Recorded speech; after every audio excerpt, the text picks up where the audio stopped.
Está bien. Bueno, para comenzar, ¿no? Con el tema en mención, me han encomendado desarrollar el tema de la teoría de la prueba en el proceso penal peruano. Y bueno, básicamente, como a manera de preámbulo, tenemos que indicar que el hecho de, o la mención de la palabra prueba, no es propiamente exclusiva del derecho en sí, sino de todas las áreas del conocimiento en sí, ¿no? Porque, por ejemplo, si es que uno quiere, pues, explicar alguna teoría química, pues, necesita las pruebas que puedan generar el conocimiento de esa teoría, o en el ámbito histórico, en el ámbito filosófico, en el ámbito económico también, ¿no? O sea, no sé si han escuchado la palabra prueba y error, ¿no? O sea, hay que hay que acreditar para poder demostrar, pues, ¿no? Ciertas teorías, argumentos, hipótesis, y incluso en el día a día, ¿no? O sea, esta frase que dicen: a las pruebas me remito, o cuando tienen una pareja sentimental por ahí, ¿no? O sea, que salen ustedes de fiesta y pues necesitan, no, yo he estado con mis amigos, ¿y dónde están las pruebas? ¿No? Ya generan ustedes pues en ese curso la prueba del WhatsApp, la llamada del amigo, las fotos donde están, ¿no? Hablando así de manera coloquial, esto se ve de manera, pues, en el día a día, y también nos vamos un poco a lo que es al ámbito jurídico, ¿no? En el ámbito jurídico, pues, la prueba en sí es el conjunto, pues, la teoría de la prueba en el Código Procesal Penal es el conjunto, pues, de reglas que regulan la obtención, la valoración y la admisión de las pruebas. El objetivo de las pruebas, pues, es que el juez pueda convencerse de los hechos que son relevantes en el proceso, ¿no? Para el Ministerio Público habrán hechos que son relevantes, por ejemplo, si estamos en un delito de homicidio, pues encontrar los rastros de sangre en la ropa del imputado, del investigado en ese caso, ¿no? Es un indicio de que podría haber matado. Las huellas dactilares en el arma homicida, ¿no? Un testigo que pudo haber visto, ¿no? El agraviado que en su lecho de muerte puede decir, ¿no? Aquí señalando pues a una persona que con las características. Un video, las cámaras, una fotografía. O sea, hay una serie de documentos que se pueden generar, y también declaraciones y también peritajes, ¿no? O sea, todos esos elementos conforman pues todo el tema de la teoría de la prueba, ¿no? O sea, lo pasado ya pasó, como dicen, ¿no? Ya no hay manera de que se pueda uno retornar al pasado, pero de alguna manera uno puede recrearlo, ¿no? Yo siempre he dicho que en un caso penal, en un expediente, gana pues quien arma mejor la historia, ¿no? Y no solamente es contarla, sino también dotarla de una serie de documentos, de elementos, de testigos para que puedan tener credibilidad, ¿no? El objetivo, como indicamos, de la prueba es que el juez pueda convencerse de que los hechos que son relevantes en el proceso, ¿para qué? Para la parte, ¿no? O sea, el fiscal, como dice, puede tener una historia, el abogado defensor la historia de que su patrocinado no estuvo en el lugar de los hechos, estaba en Arequipa, o estaba en Tumbes, en Puno, o estaba en Nueva York. Para ello, ¿qué tendrá que demostrar? Tendrá que acreditar, pues, ¿no? El certificado de movimiento migratorio, los pasajes, el pasaporte, la visa utilizada, pues las comunicaciones que se pudieron enviar, ¿no? O que su patrocinado, en vez de estar en lugar de los hechos, estuvo en su centro laboral. Entonces para eso tendrá que llamar a su empleador, sacar el registro pues de las huellas, pues, con el cual ingresa al trabajo, y tendría la prueba necesaria y suficiente para poder acreditar de que no estuvo en el lugar de los hechos, o los videos, las fotos, la geolocalización de su celular, ¿no? O sea, eso hace una defensa diligente.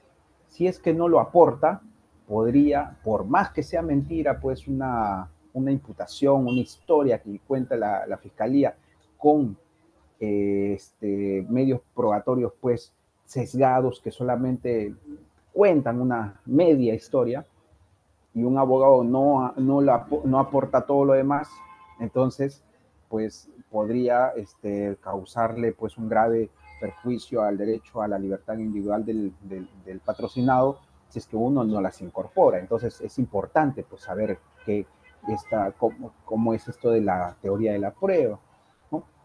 El agraviado, por ejemplo. El agraviado pues también tiene una historia que contar, ¿no? También tiene una declaración que dar, tendría testigos que aportar, fotografías, ¿no? Con respecto para poder coadyuvar la administración de justicia y para poder indicar, por ejemplo, si es que le robaron su celular, pues la preexistencia de los recibos, de las boletas, ¿no? ¿Cómo es que compraste tu celular? ¿Cuánto vale este celular? ¿No? También todo eso entra a tallar porque esto va a ser analizado en su momento por los operadores jurídicos para determinar si hay responsabilidad penal o no lo hay. Y así, ¿no? Y también el tercero civilmente responsable, ¿no? Que tiene también una historia y también aportes probatorios que se tendrían que dar. Bueno, entonces por eso es la importancia de la teoría de la prueba, ¿no? ¿Cuáles son los elementos de la teoría de la prueba? Por ejemplo, hemos escuchado respecto a lo que es objeto de prueba, medios de prueba, órganos de prueba, ¿no? Eh, a manera sencilla, ¿no? Con respecto al tema del objeto de prueba, serían los hechos que se desean conocer y demostrar como, por ejemplo, personas, lugares, cosas, cualidades jurídicas, etcétera, ¿no? Y los medios de prueba que son los instrumentos que contienen las afirmaciones sobre los hechos, como por ejemplo los documentos, los testimonios, los peritajes, ¿no? Que vamos a tener que ofrecer para que puedan ser actuados en el proceso, en el juicio, ¿no? Y los órganos de prueba, como son los sujetos que transmiten el elemento de prueba, como son los testigos y los peritos, ¿no? No sé si es que ustedes han escuchado, pues, en las diversas diligencias que indica que pase el órgano de prueba. El órgano de prueba, pues, sería el testigo que va a declarar en juicio y hay reglas para poder interrogar, pues, a un órgano de prueba. En este caso, una de las reglas sería de que no se permiten, pues, preguntas impertinentes, que no se permiten preguntas capciosas, que en el interrogatorio no se le puede hacer preguntas sugestivas y así, ¿no? Y también reglas para que se pueda, pues, que evacuar, que este testigo evacúe la información también del contrainterrogador, ¿no? Donde sí están plasmadas la potestad de poder hacer preguntas sugestivas, ¿no? Para poder obtener, pues, esa historia, ese relato, o en todo caso, si es que fuera la contraparte, para poder ver la manera de restar credibilidad a este testigo, de ver la manera de cómo hacer ver al juez, que el juez escuche que este testigo pues es mentiroso, ha sido condenado, es ciego, estaba lejos, tiene problemas pues con el imputado y así, ¿no? O sea, a ese órgano de prueba en juicio se le va a poder hacer las preguntas necesarias tanto del parte del que lo ofrece como la otra parte, lo que se llama el examen y el contraexamen, ¿no? O sea, entonces tenemos bien claro que órgano de prueba pues es tanto el testigo o el perito también que va a llevar a cabo pues su examen de su pericia que ha podido evacuar, ¿no? Y en los cuales tanto la parte que ofrece el peritaje va a tener que hacerle las preguntas necesarias para que explique el perito, ¿no? El peritaje, ¿no? Para que el perito diga punto por punto de qué se trata, pues, cada asunto técnico, ¿no? Con el interrogatorio. Y el contrainterrogador va a tener que ver la manera de cómo hacer ver que este perito pues no tiene pues la solvencia profesional, de repente no ha estudiado en una universidad, solamente ha llevado diplomados de hace mucho tiempo atrás, que ha sido sancionado, que no tiene la especialidad, y así, ¿no? Preguntas tanto del interrogador como del contrainterrogador a este órgano de prueba, ¿para qué? Para evitar que o para restarle credibilidad a lo que quieren decir. Ese es el juego un poco que se da en el juicio oral, ¿no? Alguien que quiere aportar pues un testimonio de un órgano de prueba para que el juez escuche y se tome una certeza de los hechos que se están aconteciendo, ¿no? Por ejemplo, el testigo que vio pasar a la persona corriendo con el polo con sangre, ¿no? O el testigo que vio el billete que estaba dándole al policía para recibir la coima, ¿no? O el perito que acredita pues que las huellas que estaban en el cuchillo pues eran del imputado, ¿no? O a la inversa, ¿no? Que la sangre del imputado no corresponde a la escena del crimen y por ello no tendría pues habría una duda respecto a su responsabilidad penal, ¿no? Entonces, ya más o menos tenemos que tener un poco claro que son objeto de prueba los hechos que se desean conocer y demostrar, personas, lugares, cosas, ¿no? Medio de prueba, los instrumentos, pues, ¿no? Documentos, testimonios, peritaje, y el órgano de prueba, las personas. Entonces ya la tienen un poco más clara para que la puedan, para encontrar ustedes la diferencia de estos conceptos, ¿no? Prosigamos. Con respecto al derecho a probar, uno de los elementos del derecho a la defensa es, como su nombre lo dice, pues poder defenderse, o sea, poder conocer las imputaciones, poder saber qué es lo que lleva la fiscalía como elemento suficiente para que nos puedan dar una prisión preventiva o para que puedan incautar nuestros bienes o para que incluso nos puedan sentenciar penalmente, ¿no? Y esto es un derecho que se ha ido ganando, porque a nivel histórico, los primeros, eh, digamos, antes los reyes, los emperadores, pues ellos decidían, pues, ¿no?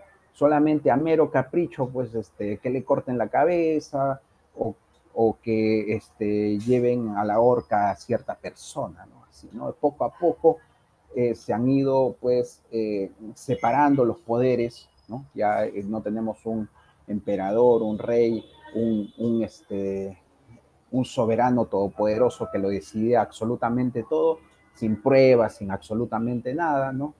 El tema del probatorio ha ido evolucionando a lo largo de la historia, ¿no?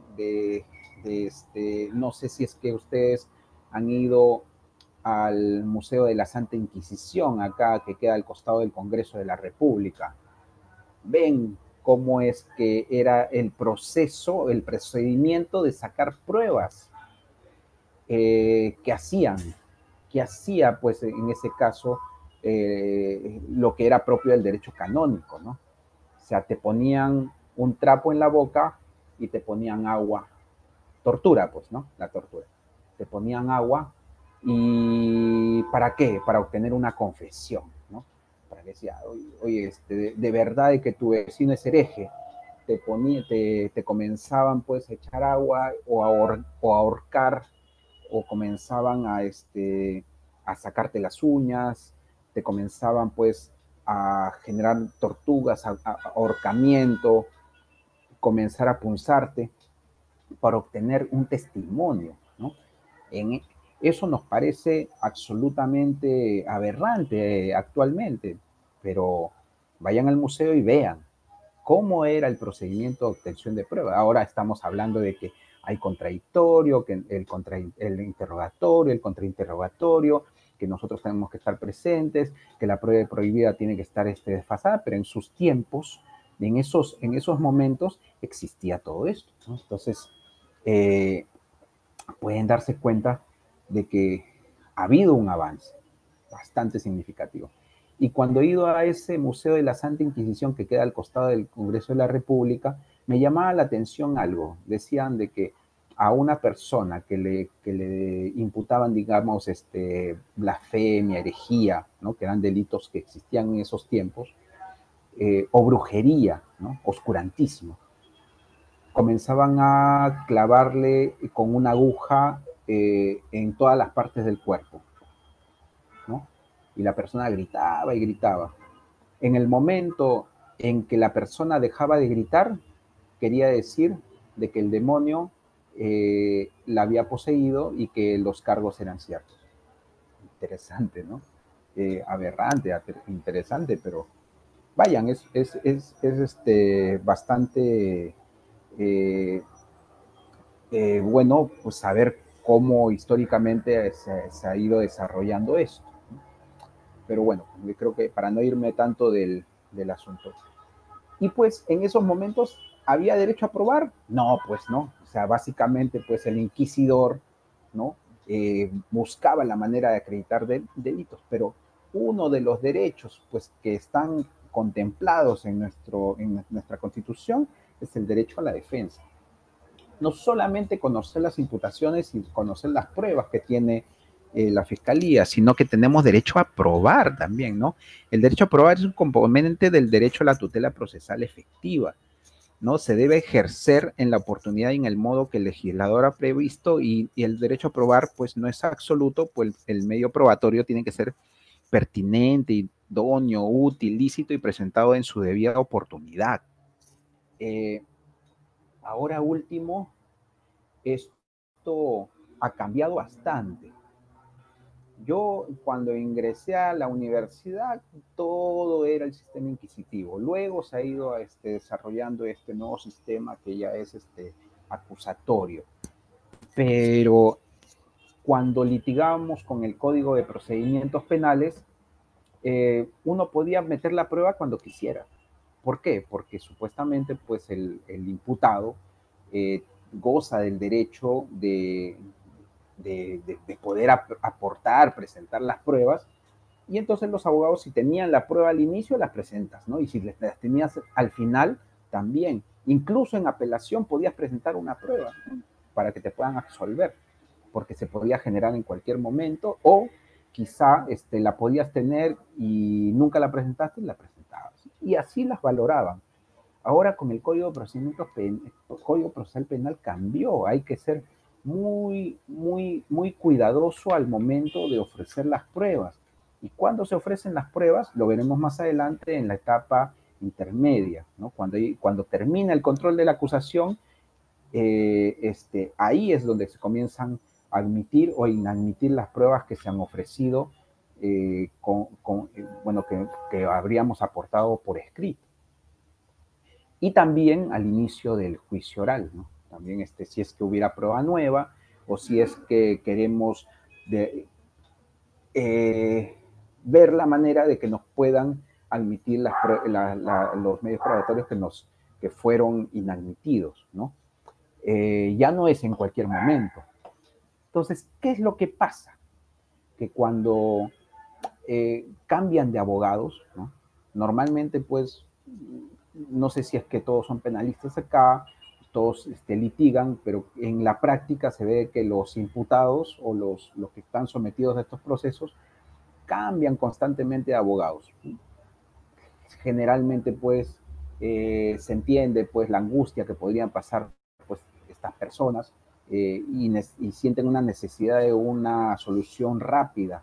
Y a veces el sistema no es rápido, no es culpa a veces el abogado, pero igual van cambiando o van buscando nuevas alternativas y ahí van cambiando. ¿Qué es lo que pasa cuando van cambiando? Es que si es que no estás preparado en la etapa intermedia y no presentas o no ofreces las pruebas, vas a juicio bastante debilitado. Ese es un problema. Bueno, entonces tenemos un derecho a probar, ¿no? Tenemos derecho a ofrecer también medios probatorios y estos tienen que ser pertinentes, idóneos, útiles, ¿no? Lícitos. Nuestro sistema procesal establece pues el sistema de la aportación probatoria, ¿no? Esto está establecido en el artículo 155, dice las pruebas se admiten a solicitud del Ministerio Público o de los demás sujetos procesales, y el juez decidirá su admisión mediante auto especialmente motivado. Y solo podrá excluir las que no sean pertinentes y las que estén prohibidas por ley. Y podrá limitar los medios de prueba cuando resulten manifiestamente pues, sobreabundantes o de imposible consecución, ¿no? El artículo 9 del título preliminar establece el derecho de la defensa a intervenir en plena igualdad en la actividad probatoria. O sea, ¿esto qué quiere decir? Que tanto quien ofrece la prueba, ofrece el Ministerio Público o los sujetos procesales. Anteriormente, con el Código de Procedimientos Penales, que era un sistema inquisitivo, el que ofrecía las pruebas era el juez, ¿no? Ahora es, no es el juez, son las partes, incluidas el Ministerio Público, y el juez solamente y únicamente de manera excepcional, ¿no? Cuando ya se llevaron a cabo todas las declaraciones, ya hubo toda la oralización de los medios de prueba, ya declararon los testigos, ya cuando pasó todo ello, si hubiera un vacío, algo que no le haya quedado claro al juez, podría actuar prueba de oficio, ¿no? Está establecido, ¿no? Podría actuar prueba de oficio, pero por lo general la regla es que el ministerio ofrece sus pruebas para sustentar su acusación y las partes, en este caso del imputado, para sustentar su absolución. Entonces, tenemos de que la aportación probatoria es de las partes, ¿no? Y dice, el juez decide la admisión, o sea, no es que yo llego con mis pruebas y ya, todas son admitidas, no funciona así, sino de que el juez va a decidir, ¿no? Si es que son pertinentes o que estén permitidas por ley, ¿no? Si no las excluye, eso dice el artículo. Y se podrá limitar los medios de prueba cuando son sobreabundantes. O sea, si es que tienes 50 documentos que acreditan un solo hecho, pero básicamente con uno o con dos ya es más que suficiente, entonces las puedes excluir por sobreabundancia, ¿no? O sea, tengo 100 recibos de luz que acreditan que yo vivo en la manzana R4 lote 20, ¿no? Distrito de Comas. Entonces, pero con un solo documento o con unos cuantos podría acreditarlo. No puedo ir así, con 100 documentos. ¿Para qué? Para que luego en el juicio oral comiencen a oralizar, pues son documentos que van a generar por lo menos de 3 a 4 sesiones, ¿no? O de imposible consecución, ¿no? O sea, por ejemplo, pues, ¿no? Algo que sea absolutamente, pues, inverosímil de conseguir, ¿no? Entonces, tenemos que respecto a este tema, el artículo 157 del Código Procesal Penal establece los medios de prueba y la libertad probatoria, ¿no? Los hechos objetos de prueba pueden ser acreditados por cualquier medio de prueba permitido por la ley. Dice, o sea, hay libertad, no hay restricción, ¿no? Siempre y cuando esté permitido, obvio, ¿no? O sea, declaraciones testimoniales, peritajes, geolocalizaciones, inspecciones oculares, excepcionalmente, dice, pueden utilizarse otros distintos siempre que no vulneren los derechos y garantía de las personas. Dice, así como las facultades de los sujetos procesales reconocidos por la ley. Y la forma de su incorporación se adecuará al medio de prueba más análogo de los previstos en los posibles. O sea, hay libertad. Es un derecho casi restricto porque dice que siempre que no esté prohibido, ¿no? Si no está prohibido, está permitido el ofrecimiento de este tipo de medios probatorios, ¿no? No sé si han escuchado la frase, pues, elementos de convicción. El artículo 321 del Código Procesal Penal establece que el objeto de la investigación preparatoria es reunir elementos de convicción de cargo y de descargo, ¿no? Que permitan al fiscal decidir si formula o no acusación y en su caso, pues, al imputado le permiten preparar su defensa. Entonces, tenemos que los elementos de convicción son aquellas sospechas, indicios, huellas, pesquisas, actos de investigación que realiza pues el Ministerio Público en la etapa preliminar e investigación preparatoria formalizada, ¿no? Para estimar razonablemente la comisión del delito que vincula al imputado como autor, partícipe de este, o no, ¿no? Pero los elementos de convicción son toda la actividad, pues, de investigación que se da durante la etapa preliminar investigación preparatoria formalizada. Ojo, ¿para qué necesitas elementos de convicción? Por ejemplo, graves y fundados para una prisión preventiva, ¿no? O para sustentar una acusación, también para un sobreseimiento, vas con elementos de convicción. Todavía no son pruebas. ¿Pruebas cuándo se dan? Las pruebas se generan en el juicio oral, ojo, ¿no? Entonces, todo lo que es antes del juicio oral es elemento de convicción, antes de que se admita. Entonces, está claro hasta ahí, ¿no? Porque hay que hacer una diferenciación entre lo que son actos de investigación que permite alcanzar el conocimiento de los hechos para determinar si se puede hacer una afirmación, provee fundamentos para que se dicten resoluciones de imputación, medidas limitativas, actos de sobreseimiento, juzgamiento, y los actos de investigación solo tienen carácter preparatorio, o sea, sustentan la acusación y son dirigidos por el fiscal. En cambio, los actos de prueba son dirigidos a convencer, pues, ¿a quién? Al juez de la verdad de una afirmación. Fundamentan estos actos de prueba que una sentencia condenatoria o absolutoria. Y la prueba solo se constituye, pues, en el juicio oral. Todo lo que se actúa en el juicio oral es prueba y son dirigidos por un juez.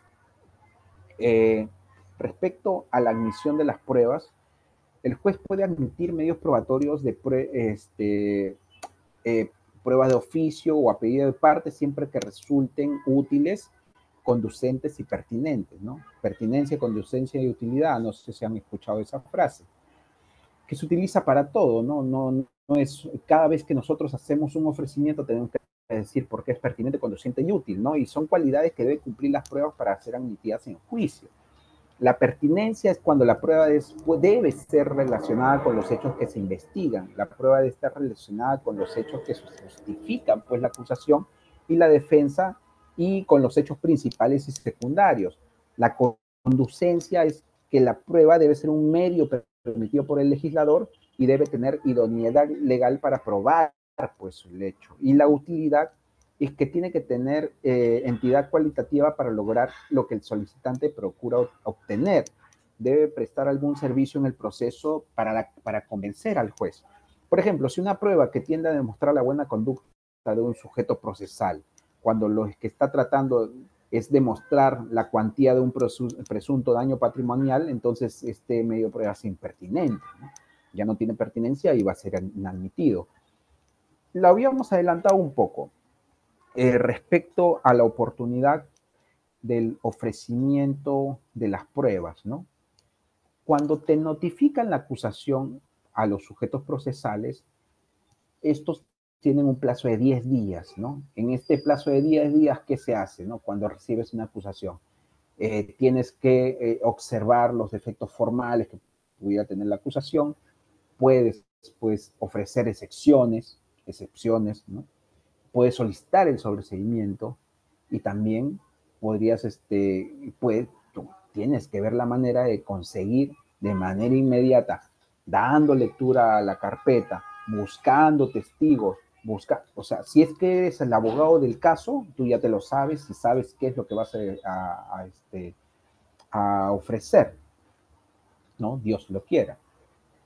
Si es que el caso te llega recién, porque a veces las personas se activan cuando recién le llega la acusación y comienzan, pues entran en trombo y quieren llamar a un abogado recién en ese momento y el abogado tiene que inmediatamente tener conocimiento de todo y ver la manera de cómo ofrecer los medios probatorios que le puedan servir a su patrocinado ante una eventual, si es que se rechacen las excepciones o la solicitud de sobreseimiento, pues que siempre se solicitan en realidad, ¿no?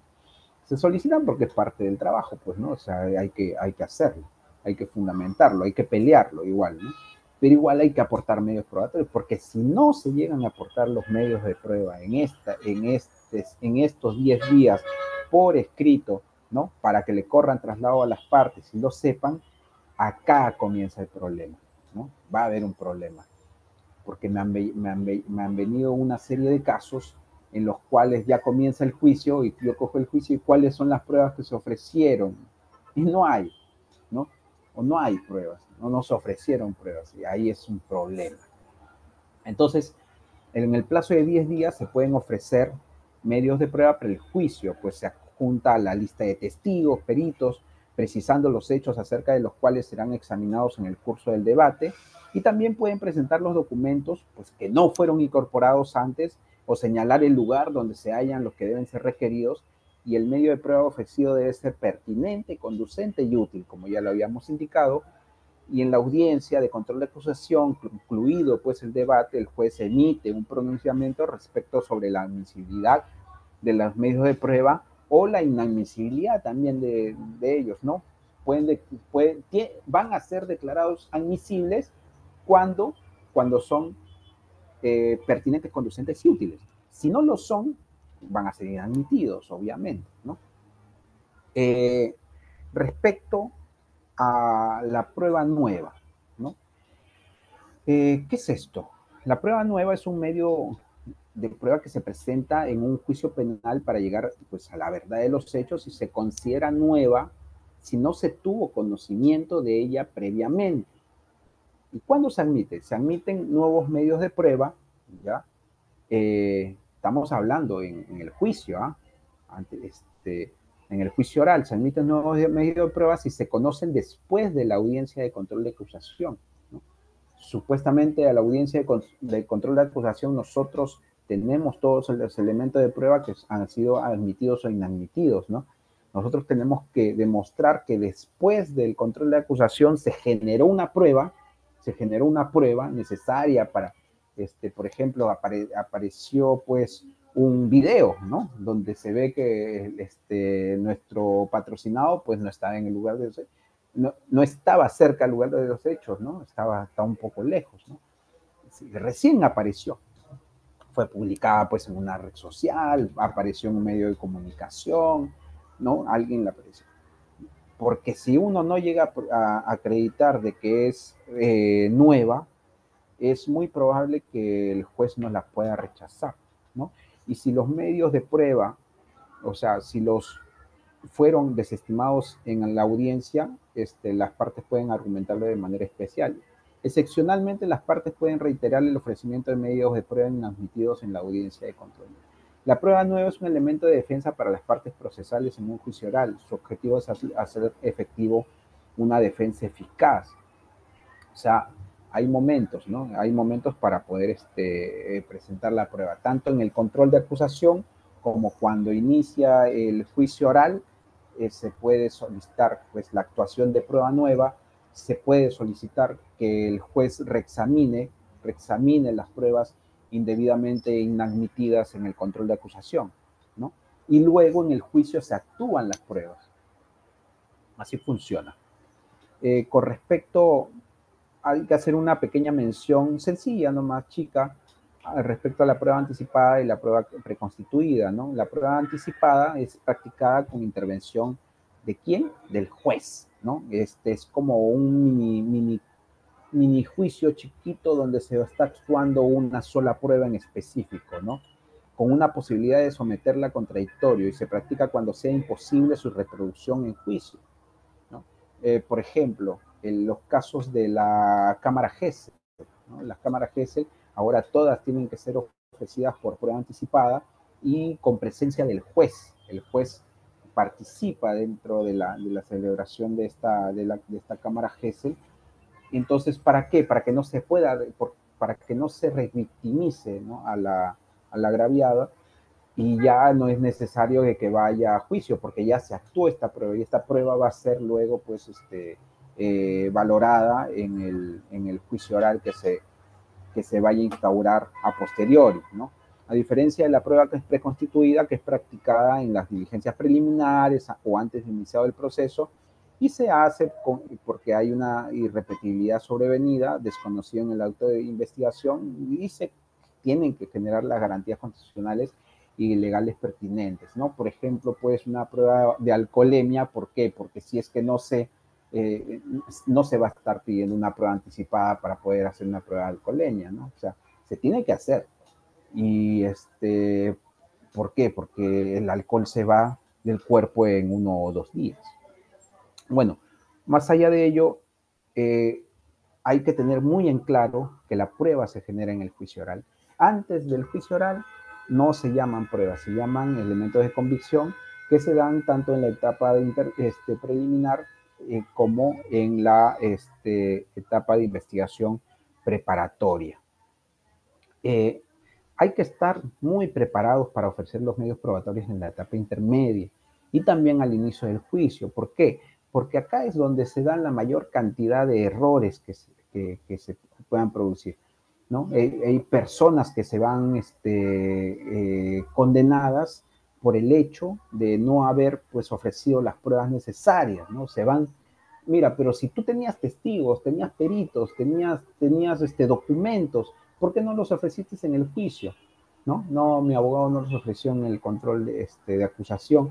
La, los, los clientes no saben de qué se trata control de acusación, no saben qué es etapa intermedia, no saben qué si a nosotros los abogados, a algunos que todavía nos seguimos preparando un poco en todo esto y llegan cosas nuevas, el cliente se marea.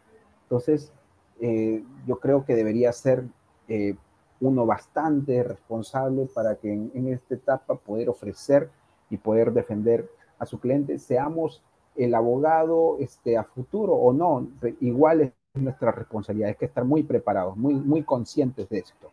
Y hay que conocer el caso para poder ofrecer correctamente las pruebas que favorecerán al cliente y velar por su adecuada actuación. O sea, no solamente pues ofrecer y ya, sino que también tienen que tener conocimiento de técnicas de litigación oral para poder hacer un buen interrogatorio o un buen contrainterrogatorio, o tener conocimiento de qué es lo que dice el peritaje, o tener conocimiento de lo que dicen los documentos. ¿Para qué? Para llegar a un juicio oral y que estas pruebas se puedan generar y que puedan hablar por sí mismas para que puedan convencer. ¿A quién? Al juez, ¿no? El juez es el que tiene que luego valorar todas estas pruebas, ¿no? O sea, es su sano criterio, con máximas de la experiencia, utilizando los silogismos, y tiene que motivar, pero para eso hay que ayudarlo, ¿no? Al juez, para que pueda darse cuenta de lo que nosotros queremos expresar. Bueno, avanzado con todo ello, hemos hecho un pequeño resumen de lo que se llama la teoría de la prueba. Eh, eh, Terminamos con ello la ponencia del día de hoy y bueno, pues muchas gracias por la invitación.